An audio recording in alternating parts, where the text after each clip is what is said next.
This is the Lone Crater YouTube. We hope this video helps. You start by measuring where the delay appears, so run ping and traceroute to the problematic host now. This locates hops and packet loss. While you record numbers, switch to a wired connection and isolate variables by disconnecting extra devices. Once done, log router firmware and ISB plan details because hardware limits and service tiers often explain persistent high latency. Make sure to save screenshots and timestamps. These will guide later configuration changes and, if needed, escalation to your provider. Now you change the settings that commonly add delay.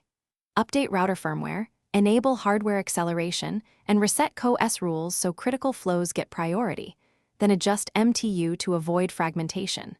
Clear ARP and DNS cache on endpoints, reserve static IPs for key devices, and try an alternate DNS to reduce lookup time.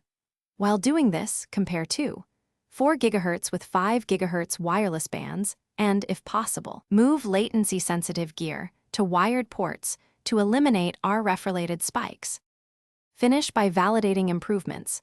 Run continuous ping and monitor RTT variants over several minutes. Observe jitter and packet loss numbers.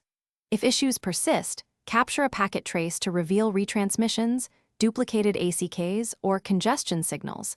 This explains the why behind latency.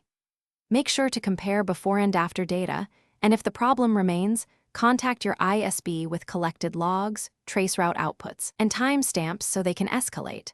One key troubleshooting tip: reboot modem and router together when submitting logs to rule out transient state. Thanks for watching. Consider subscribing if we helped you.